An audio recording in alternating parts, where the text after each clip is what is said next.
Thank you so much for tuning in to She's All Over the Place with Keurig. That's me.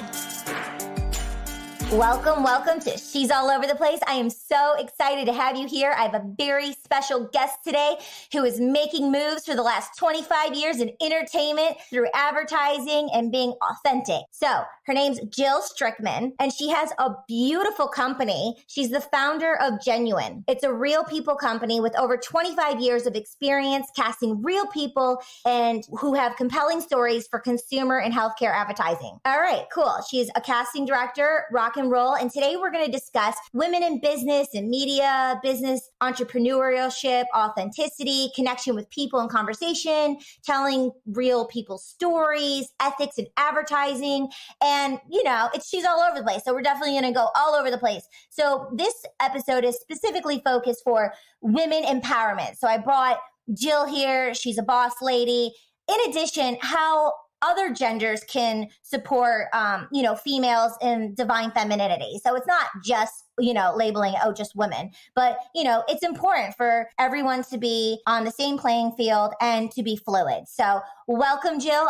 I'm so grateful to have you here. I'm very happy to be here. It's a pleasure. Thank you for inviting me. Yes, definitely. So tell us more about your company and why did you start it 25 years ago? Okay.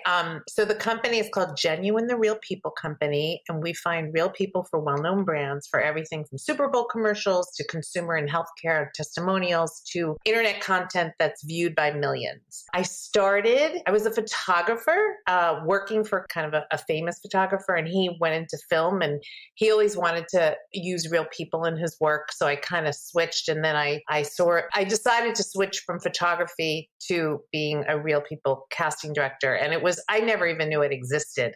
But because I was doing work with him, other people sort of found out about me, and it was like opportunities kept presenting themselves. But years ago, there was no internet. We didn't even have cell phones. It was a whole different world. I remember having stacks of phone books, how in terms of finding people, it's I was doing work all over the country, and someone would call for a project in Phoenix, and I'd have to order all the Phoenix phone books because how else would you reach out to somebody? So it's a very, very different world. Basically, opportunities presented themselves, and I kept rising to the occasion and just saying yes and figuring it out. And I learned very quickly that what seemed impossible was possible, because people would ask me to find all these different things, and I would think, okay, I'll go for it, and we'll go for it. When I had a baby, things shifted because I wanted to be able to spend time with I used to travel a lot. Everything back when I started was if you wanted to interview someone, you got on a plane and you went across the country and you interviewed them. Things have changed. We do most of our work like this remotely now. And when I had a baby, I didn't want to be traveling so much. So my business ended up ironically expanding versus retracting with having a child, because what I realized is I'll stay at the helm and I'll train people to go out and travel and do all the interviewing. So I actually grew the business by having a family, which is very unusual. Jill, I wish I met you 25 years ago. This is so impactful. The power of yes, your curiosity, and then empowering yourself through the birthing of another child, or maybe your first child. And I had two eventually, but my first child was when things really expanded. Yeah, having a child. And then a lot of women and people think when you have a child that you dismantle your dreams and goals. And I'm very much going to say I was that person. I haven't had children yet because everything I've been birthing through my creativity of all the ventures I've done, I've been very successful. I'm so in deep gratitude. And I wanted as a youngster to have a career and have children later. So I knew I was always having children later. I just knew it was in my stars. And I thought that by having a child, it would dismantle my dreams. However, I've come to terms along the way. I've seen this whole entire time, I've been birthing these voiceovers, painting, acting, modeling, producing, I've been birthing. These are my babies. But then I've also saw along the journey how, sometimes mothers will take us 6 months off or a year off or a couple of years off, but then they soar and their flourish in their businesses. But actually, by what I learned later on is I haven't had a child yet. I'm wanting to, God willing, in the near future, if it's, meant for me. But to really, what you said, to outsource and have other people support the vision. And actually, it takes a life of its own. You're the oak tree. And then it's so much bigger than you. And it's about genuine people connecting and really internationally, right? So, I mean, this is really beautiful. Thank you for sharing that story. Oh, you're welcome. Oh, yeah. So where shall we go from here? I mean, oh gosh, we could just go everywhere. So let's talk about everything will be in the show notes, and people can go to the website if they're interested, and they can sign up and be in your database. So then, yes. Yeah. So that actually, I'd like to say clearly, we have a database. And when we have projects, we send out emails. We're also on socials. We're on Facebook and Instagram, Genuine Real People. And we post about our projects all the time. And people hit a link and submit. So if you want to be in the database, you go to genuinerealpeople.com and it will say, are you a real person? And then you go in and you can go to fill out a form to be part of the database. But people, we tell people about all our opportunities, and there really is a good chance that you'll be considered for something. So please go and sign up or follow us on Facebook or Instagram, and you can see what's going on. Yeah. So that's really important. yeah. Thank you for sharing that. And I'm a union actor, and I signed up. I was really excited because as an entrepreneur and a person in business, I always want to sow seeds. So it's like I'm connecting with you, and I'm in your database, and we're connecting now. And maybe you'll think of me. And then maybe, how is it when people sign up in the database? Can they say hello on Facebook? Do they reach out and send you an additional reel or links if they want you to see their works? They can do that. A lot of times we ask for a lot of information about people, like what are your passions? What are your hobbies? And a lot of things happen where we're looking for someone very, like, for instance, it could be, we're looking for a content creator, someone who's doing a series. Like I saw you're doing the couples therapy, like someone who's interested in relationship. Like things will happen where they'll be looking for something very specific. There are clients that we have that will say, we don't want anyone who's been paid for, performing or being filmed. And then there's other times it's like that we want someone who authentically participates in something. Like it could be that they have a skill or a passion or that's beyond just acting. The thing that's interesting, we do also get jobs where we need to find actors. We sort of covered, though our quote, our specialty is and our expertise is in finding real people, because there is a big distinction. To be an actor is an art and a skill set.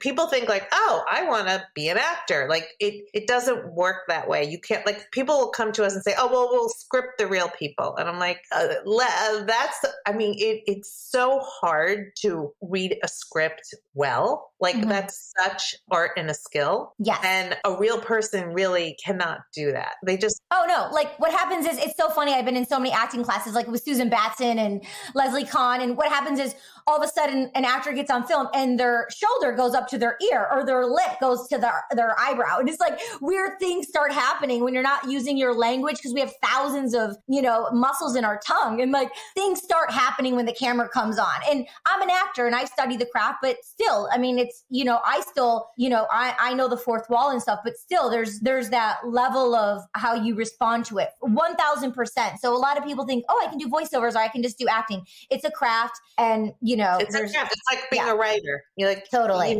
Yes. It's something you spend practicing for a long time. Yes. It's like the 10,000 eternal. hours. Yeah. Yeah. It's a journey. Yes. And so, but being a real person and the type of stories we look for is really about just being yourself. Like, so we're not asking people to be somebody else or to perform for us or to work with a script, or it's more, tell me your story, share your story, share your experience. Yes.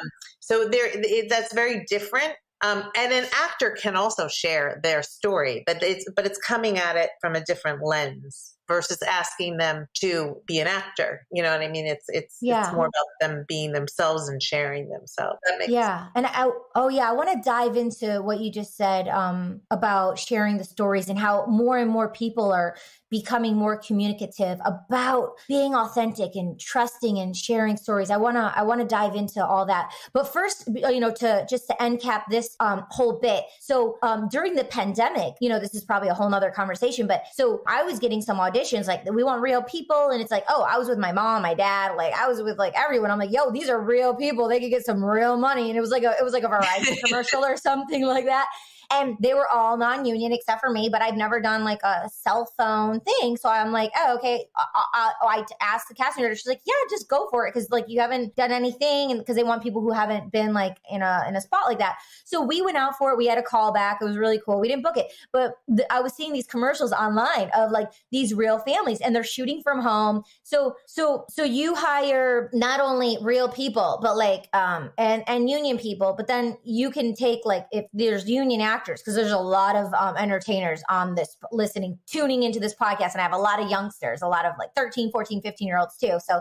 So if they're union or not union, they can sign up and then they can be a part of, real people casting. And then also like bring their family if it's the right fit, if they have a sibling or a dog. Yeah.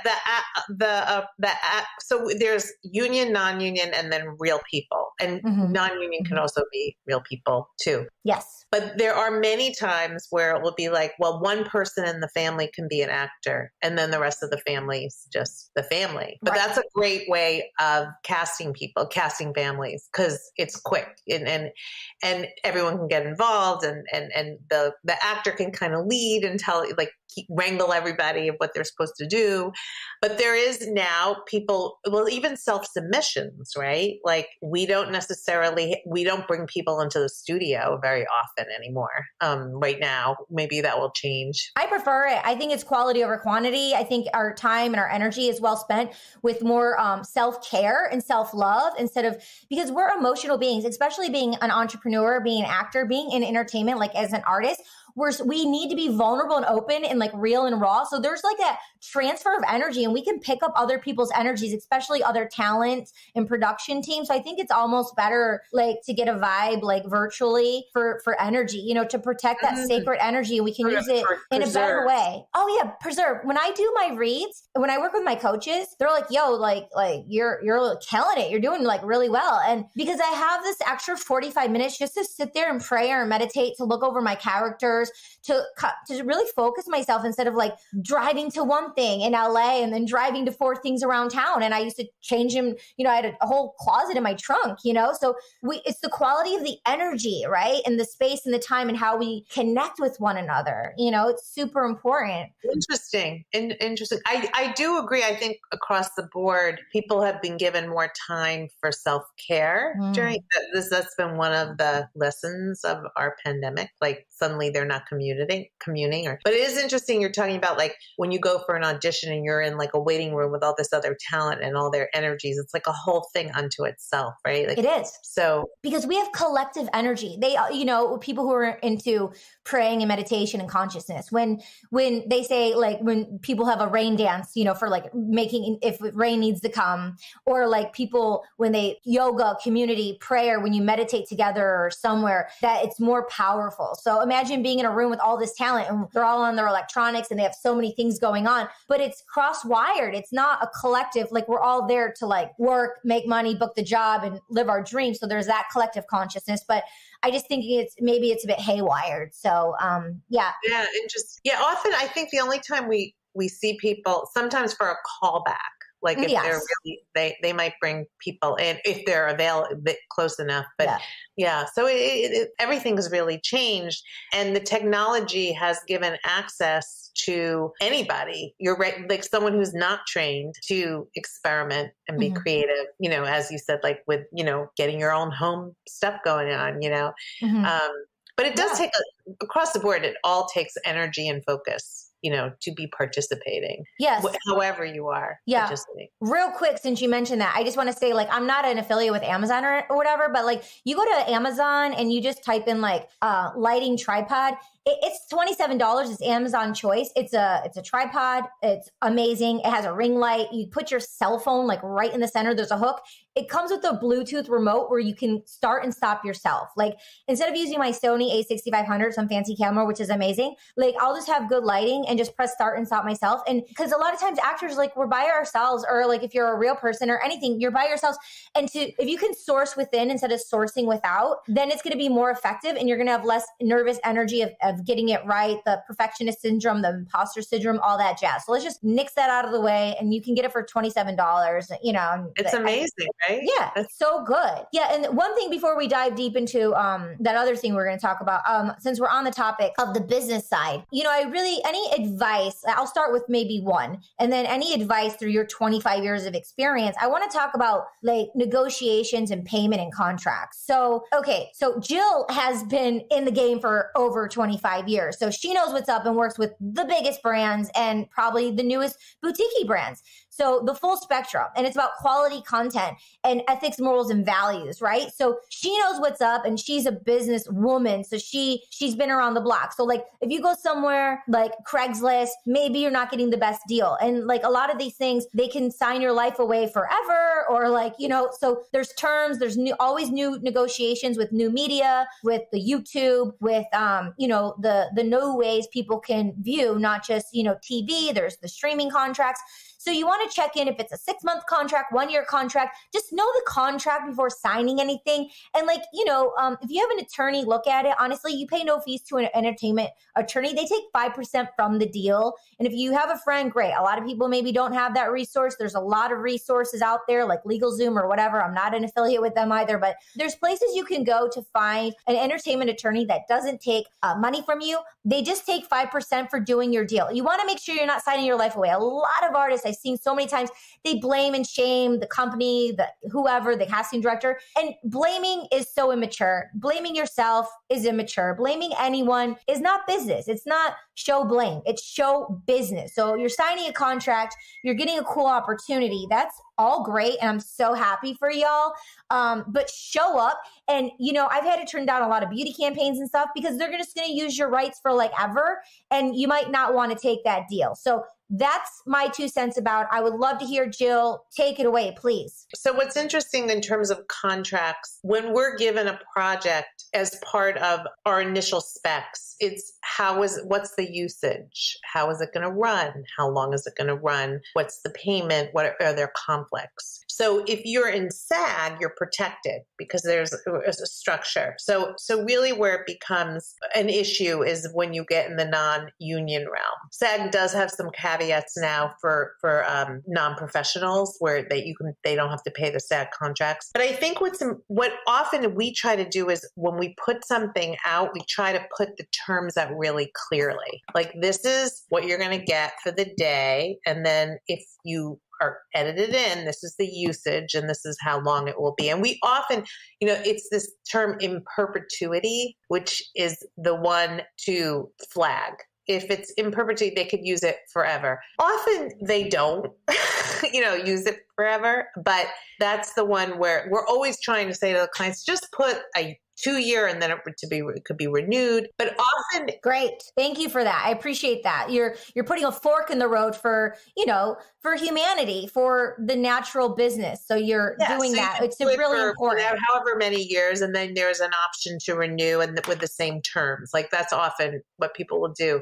I mean, the more professional or substantial, a good company is going to put out something that's clear. If it's not pretty clear, people do try to do in perpetuity. That does happen. Oh yeah, I see it. And I'm always trying to say, like, we always try to say, you don't want, the other thing with the internet, you don't want people to feel taken advantage of, because it's very easy for people to go up on social and start yelling and screaming that they feel that they were taken advantage of. And you don't want talent of any sort or real people to feel that way. You want them to feel like it was a great opportunity, it was fun, it was interesting, and it was fair. Exactly. And just so the talent who's listening, this is valuable, great, insightful information. And, it's not emotional. People are just showing up. It's like data. They're hitting their marks. They're doing their job and they're leaving. They hired you. They're working with you. They like you. They'll keep you in mind for future stuff. You don't have to oversell yourself after you sign the contract and you're doing the job. Just do your job.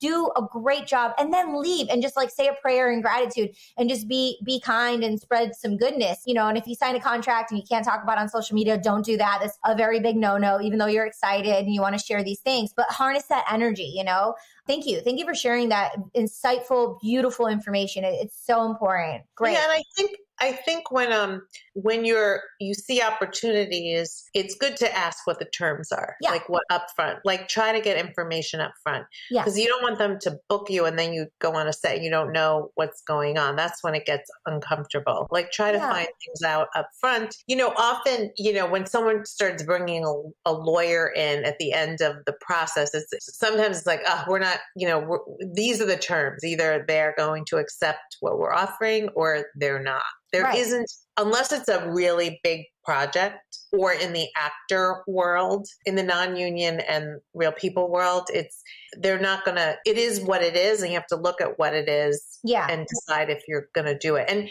everyone needs new content and new things to share and show. So I think it's just, and you could also Google, there's tons of information online about contracts and what to look out for. You could look things up, but most reputable companies, in my 25 years, people listening are going to be really I haven't had that many things where I felt I wouldn't take on a job where I felt that people were being taken advantage of. So a lot of it's also the type of people that you're, the casting companies and really, most people I know will fight for fairness, to say this, you don't want people to feel taken advantage of. Right. And what you said is Google is amazing. And, the people can do the research. And once you find yours, then they suggest others that are similar. So once you find one good one, and this is a good one, then it'll suggest similar things. You're posting things, you're in the community, you're adding people, tagging people. So an actor has to be kind of like a scientist to do the research, or even the real people if you're not a crafted actor, but you want to get involved in entertainment and be on TV and commercials and things like that. So what are some of the favorite projects you've cast so far? It's a lot, but I guess maybe recently. Oh, there's been so many. We do a lot of work for Dove, which is always interesting because Dove likes real, beautiful women of all shapes and sizes. And there's an awareness about self-esteem and women empowerment. And the process is often lengthy because people cannot have been you couldn't be a Dove woman because you're an actor. You really? have. Darn it! I grew up on Dove. My mom uses Dove. The way they do, they want them to be women who are not in the professional world, of entertaining for Dove. So that's one example. For on screen, maybe different, maybe for voiceovers.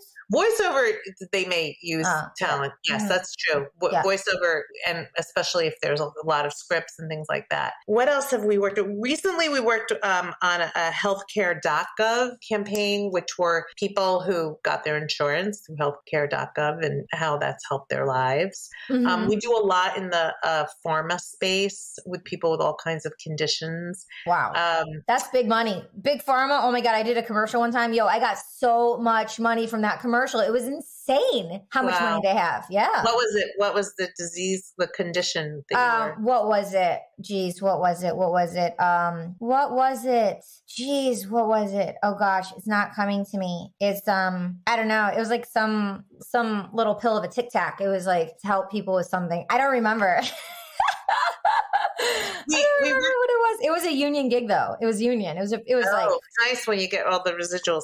We've done a lot of work over the years for Microsoft, finding people who are like innovators in their field or incredibly creative, and they're given, the Microsoft products like the Surface or all the Windows products, and have them use them in their work and see how that is. And that's always interesting because it's finding, these incredibly innovative and successful people in all different areas. It really is across the board, the stuff we work on. A few years ago, we did a big project for Keurig with James Corden. So that was interesting. That was in LA. So we had to have the real people come in, and they didn't know he was there. And then they were interacting with him. And it was very funny, and he was having them try all the coffee. And I think it was for one of the ones that made like lattes and cappuccinos and, so fine. Yeah, if you go to our website, I mean, there's a ton of work there, and it really spans every industry and, a lot of big brands. We did a project for Chase where we had to find, we've done a lot of small business owners recently, and we ended up finding a couple that were beekeepers and made honey, and that was their company. They were honey producers. So that was interesting. Oh yeah. So it really, it's either we do a lot of searching for very specific kinds of asks. One of the funny things over the years, someone reminded me this of recently is, I had this person met me and she heard me get up. I was like at a networking event, and I got up and I explained who I was. And I said, right now we're looking for people in heroic professions like firefighters who used to have a bedwetting problem as a child. And it was for one of these like pull-up companies to say, they were trying to say, your child may have a problem like this, but they can grow up to be like this fierce, heroic person, even if that happened. Like, it's very common. Like, but things like that, there was always like this twist to things that we're looking for. Well, the human brain, I guess, according to Dr. Joe Dispenza, we have 60 to 70,000 thoughts per day. 90% of those thoughts are the same thoughts. So it's like the creative writers, like wanting to create something new in a comical way to make people laugh and just break that ice to be more authentic and say, hey, we're all human here. Anything could happen from the spectrum from baby to hero, right? And that's often the most resonant things when it strikes something that we all can people can relate to, and like from a different angle. Or our work is also known for the emotional resonance. A bunch of years ago, we did a project for British Airways where we had to find an Indian man whose mother was living in Mumbai. And the idea was... Who was living in Mumbai? His mom. Oh, got it. Okay. Was living in Mumbai. He's Indian, living in New York. So the idea was the mom was supposed to send food for her son to New York. Like British Airways would pay to have the food delivered. That was but really they flew him over to Mumbai. And when the person who was supposed to come to pick up the food, he showed up, and they had cameras all set up, and it was like a big surprise, and she didn't know it. And, so it was very emotional. That's a huge surprise. To have, and she hadn't seen him in a really long time.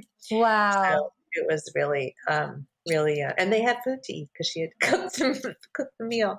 Yeah. So a lot of things are, there are things where we create surprises. We've done a lot of that, or people just who use products and love them, or people who are just doing really interesting things in the community. We had to find truck drivers who would be willing to adopt dogs. So it was for Pedigree and ExxonMobil. So it was about the companionship and the relationship between the dog and the truck driver. Oh, that's so sweet. Yeah, and all about the adoption process, and it was all about the story about their lives and being on the road, and so that's another interesting example. Yeah. So it's anything is possible. Literally, if someone's listening, and you're like, "Yo, could I be the one?" Yes, you are the one. Oh, but I'm not interesting. I'm boring. That's who they want the most. If you think you're so boring, you have nothing to offer, it's something. It's if you're a truck driver or you're a nurse or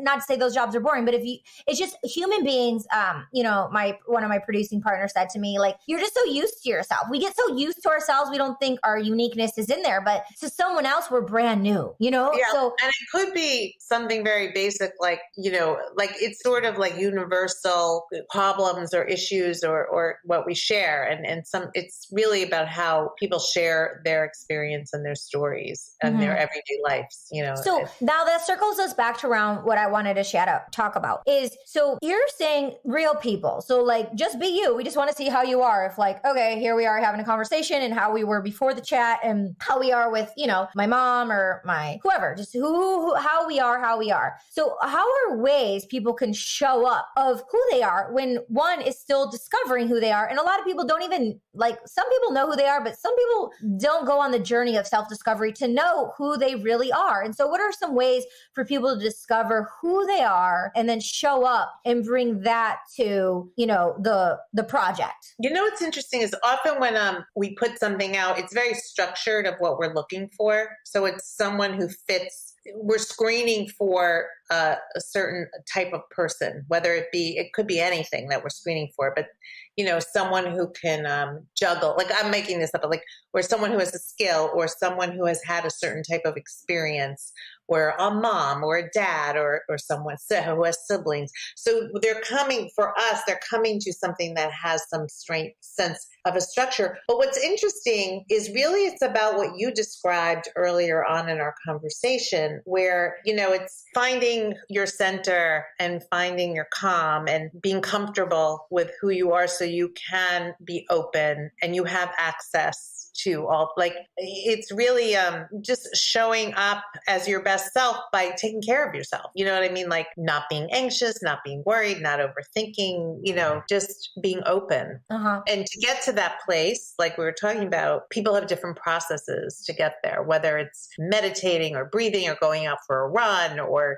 laughing with a friend, or, you know, like everyone has a different way they get so their nervous system's calm and they can be themselves and be able to connect with other people. I love that. And I want to add one thing to it to take it a step further, because I do it all the time. And I think maybe if I'm doing it, we're all human, we're all doing it. There's always going to be an excuse or reason. Oh, but this person, or I have this, or this is my circumstance. So what we do, instead of dismantling and making it separate, we make it a part of our circumstance. We make it a part of us and befriend that irritation, befriend that annoying partner or mom or dad or roommate or whoever, or dog or whatever it is, that noisy neighbor, and just be like, okay, that's a part of my irritation. That's a part of my collective. Instead of separating it, make it a part of it.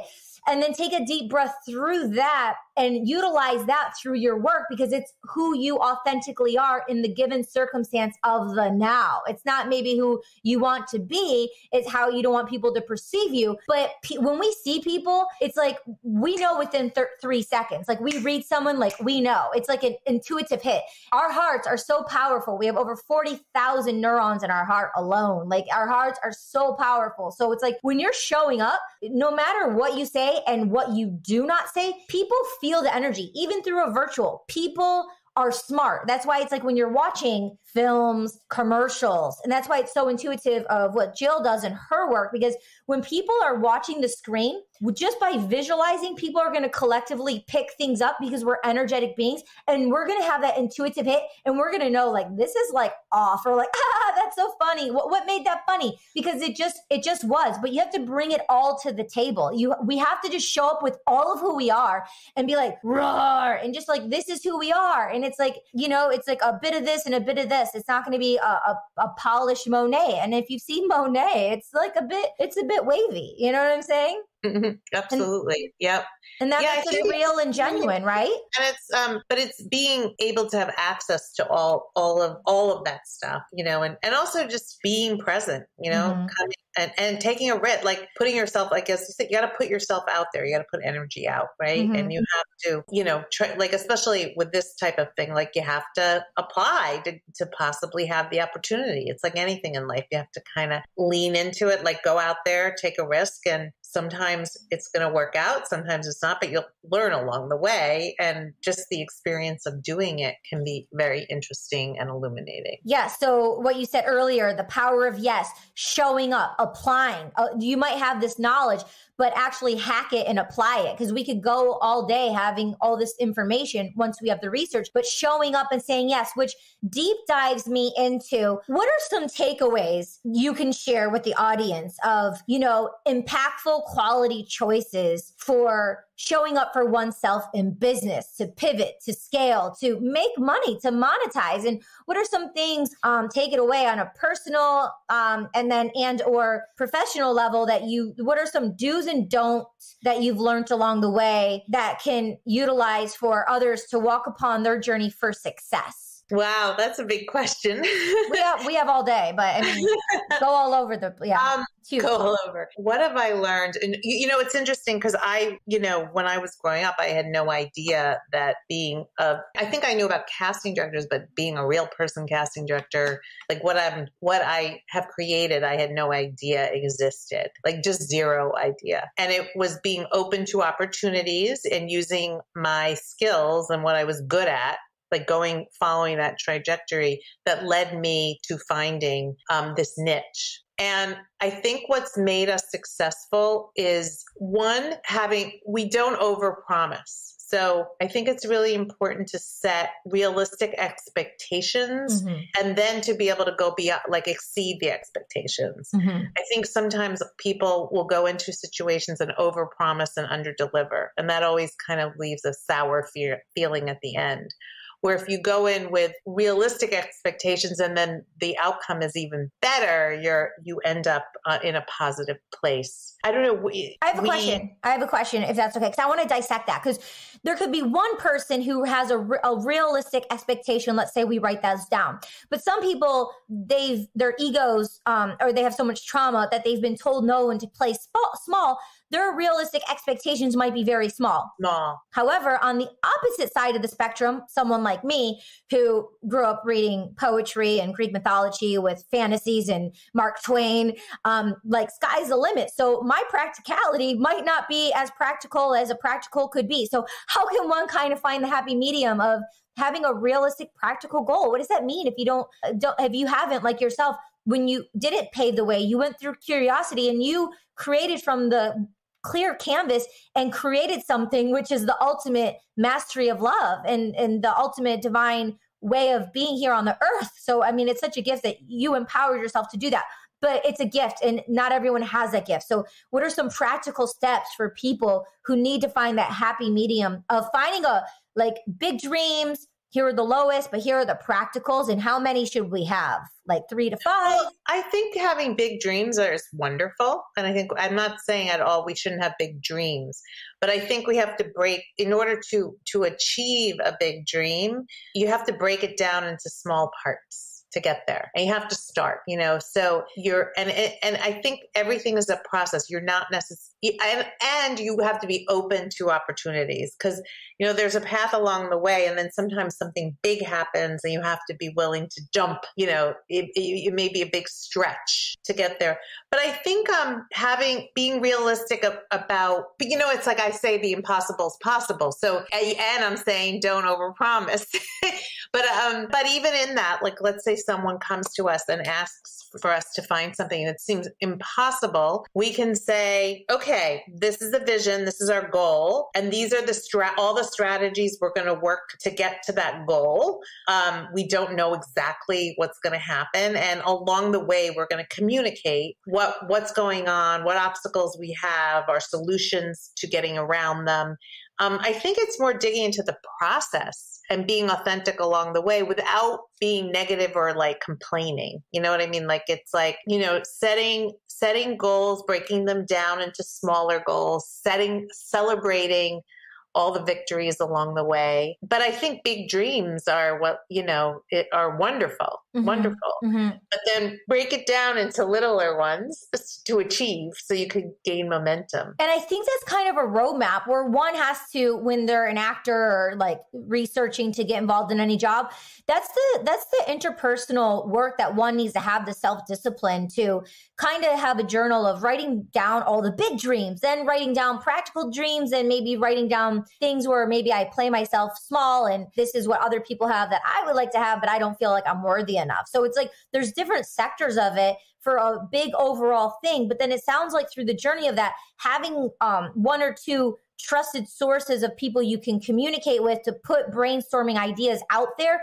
without mucking it with the negativity and not complaining. Because when we're complaining, we're dragging ourselves down. It's pivoting the attention of what we do not want to create. And so maybe have a separate journal of like writing down all the fears and things that could go wrong, but keeping that separate from the good stuff, right? So, and having that, however one wants to organize that. But I think it's really important to have that out there because no one knows what Jill really ultimately wants. When you started this 25 years ago, you didn't know what you were doing. Like you said, you were just on this.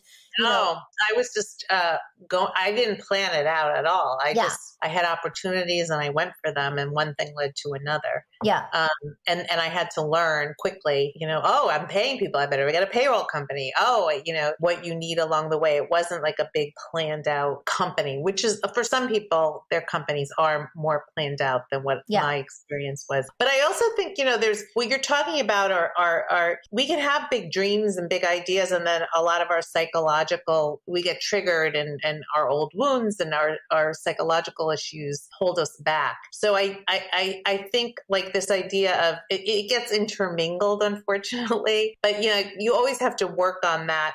I have a friend who has a business and she's public speaking and an influencer and she went on a group, it was one of these conferences and she spoke and she was like, oh, she didn't think she did well. And I watched it. I'm like, what are you talking about? Like it was, maybe it wasn't your best, but it was good. But it was something in her was triggered from other stuff it didn't have to do with the reality. So you got to be aware of your issues and your triggers and stuff that may interrupt you going forward. Does that make Jill, sense? I loved what you just said. And what keeps coming up for me where I want to really add value and to make this a sweet spot moment is for the listener tuning in, Gabor Mate, The Wisdom of Trauma. You can binge him for 16 hours on YouTube. Gabor Mate, Mate, The Wisdom of Trauma, just everything about him.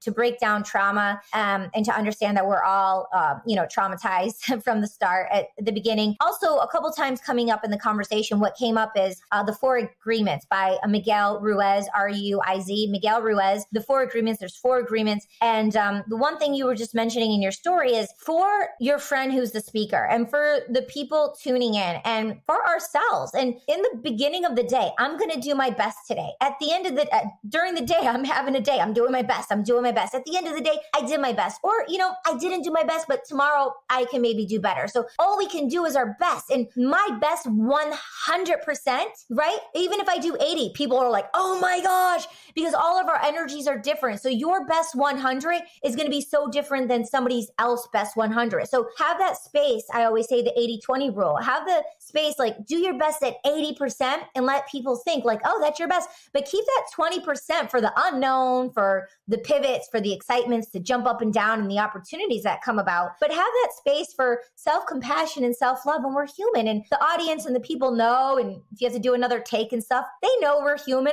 We'll just do another one. And create that 20% cushion for ourselves first. And then we can be that and understand that for others as well. Because we're all going through stuff. And I think during the times of 2020, we all have that space in reality to kind of ground in practicality of, hey, she has stuff going on. This person has stuff going on. They have stuff going on. So do I. And so there's that new cushion, I think, which is really beautiful.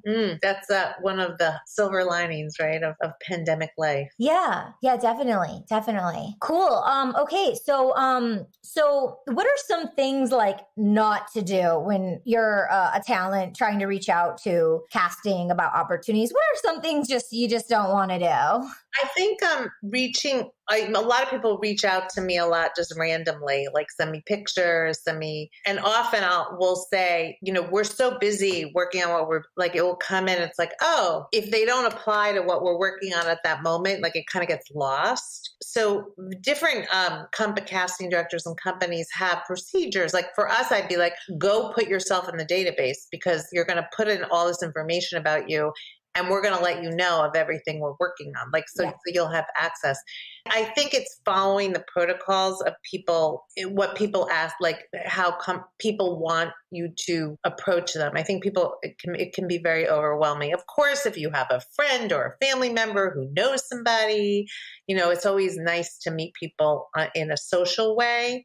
and then they get to know who you are, and then you're in there. It's all like one thing I do have to say, I do believe in top of mind, and I do believe the more you're in someone's on the radar on some level, it gets in people's brains. Making an impact. But how are you choosing to show up with your voice and make that impact? You can do it in indirect ways where it's like you can get new fans in a social way to sow a seed to build, right? Like, for example, people can follow you on the Facebook and the Instagram, and you can socially, maybe they're tagging you. Comment, like participating on feeds. Yeah. That's a good way to get noticed. Yeah. Reposting something. Reposting something, or like if someone you want to get to know is posting about something, you can respond. People do really look at, how many likes and what were the comments. Like, that's a great way to get like noticed by somebody. So if you like target a person that you're trying to get in, if you start going on to their LinkedIn and go like wherever they are and start participating in a genuine way, they'll get to know who you are. So they'll know your name. And then when it comes up in a different setting, it'll be like, I know that person. Yeah. Even if you've never met them, you feel like you know them. Yeah. So I think the social media really does allow people to get involved in the conversation in places that you never could before. Okay. And then what I would like to share from my experience, because, in school, there wasn't like school on social media or anything. So for the human being who wants to maybe get past the egoic mind or any like manipulative things, how I'm going to get ahead, brain hack things, it's past the egoic mind. It's business. It's a smart business tactic to do, to be socially involved if it authentically excites you. If there's something about elephants or monkeys, I'm really like, yo, and I'm going to repost that. I'm going to repost it. I'm going to tag it. I'm going to be like, congratulations, I'm honoring you, because I'm gifting my energy and I'm honoring this person, and they're on a platform that I want to be on, and I'm lifting them higher, and they're seeing that I'm giving them accolades, because we all just want to keep reaching ourselves higher, and we're only as strong as our weakest link. So that person, I'm getting chills, is going to see, yo, I just honor them. They're going to say, who is that person? Oh, she's into elephants too. That's so cool. Like, we have a connection of elephants. That's how we're socially, really authentically connected. And then you're not going to have to be in your brain of like how to do it. You're just naturally going to be in a flow of like what's happening. You're following the people, you're reposting them, you're writing comments. They're going to be like, oh, you're going to get the dopamine hit. Who's that? Who's that person that wrote that comment? Oh my God, she's from She's All Over the Place podcast. Oh, cool. Yeah, that was a really fun conversation. I got a lot of value and insight from that. That's really neat. And that's going to warm Jill's heart. And she's going to see that like you took time. And because, Gary Vee says the number one most valuable thing we have is our attention. We only can be focusing on one thing at a time. So for the listener tuning in, for Jill being here, for me being here, we're showing up together for you right now. It's the macro universal law of authenticity and truth. And, it's more than just us. It's a collective. So it's those Caroline Mice. She's a mystic intuitive, and she thinks people who do the macro is like the big thing, the move. No, it's the micro. The example of we just showed you how to sow seeds, the micro of communicative, being authentic and genuine through social media. And it's a lot of ways people are connecting now because there's fewer events because of what's happening in the world. So, and then it's more fun because we're being real with us instead of putting something on. Yeah. It's like where focus goes, energy flows, right? Like, yes. Yeah. Like yes. What we focus on expands. Yes. So, and I do think, to your point, the more you could connect with people over like very specific things, the more you're going to get noticed. Or write something that like has some like thought has gone into it versus just being like congratulations or happy birthday, vanilla kind of, niceties. Yeah, cool. So I want to hone it in here. I want to ask kind of like advertising. So anything you want to share in the space of advertising, what it means to you, how the process is, anything that you can communicate with the listener would be awesome. Well, my business is primarily finding people for advertising. That is my universe. And I find it fascinating. Like, as you said, in advertising, there are enormously creative minds and people. And like you were saying, when you get to see scripts early, like you're on the cusp of what the thinking is or what the waves are that people are, that companies are trying to ride. So it is, I find advertising fascinating. And I've been really lucky to be involved with creative people and campaigns that are like the top, the top of the top. And there often is, in advertising, when something is smart and works and hits an emotional or human chord, there's like nothing like it, right? Like there's nothing like, or it's funny, humor, like it really is. And yes, the objective is to sell something, that they are trying to have us open our pockets and purchase. But I'm kind of, I don't know, like, I feel like we all need lots of different things. So, in terms of, I don't see advertising as like a negative. I feel like it's very creative, inspiring, and, it's your choice of whether you want to support what you're seeing or not. Mm-hmm, mm-hmm. And are these advertising companies primarily still in New York, or where do you find, where are they now in the 21st century? We work with agencies all over the country. Oh, cool. That's so cool. The world. We work with a lot of agencies in London too. A lot of hubs for corporations like will be out of London. The work will come from London. Mm-hmm. So it's all over. Working with agencies. Another trend in advertising is a lot of companies have brought their advertising in house. So they have like an in-house agency, like Peloton. We worked on some projects with Peloton, and they have like an in-house creative group. Mm-hmm. So that's been a shift. It's not all agencies. Also, companies are using multiple agencies for different things versus just one, where there'd be an agency of record that did everything. It's more divided up now. I read their voiceovers all the time.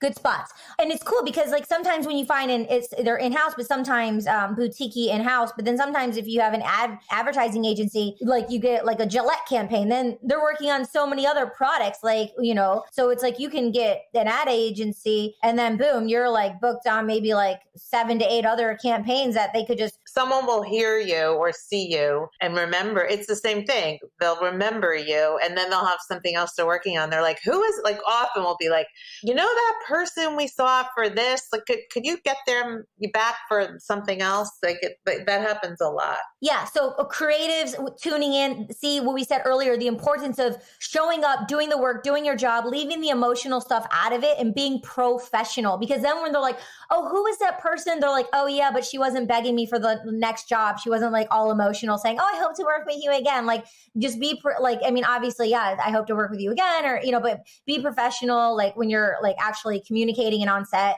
And then in the emails, follow up with, being professional as well. But it's a fine line of the art of communication. I mean, that's a great book, right? The Art of Communication is super important. Cool.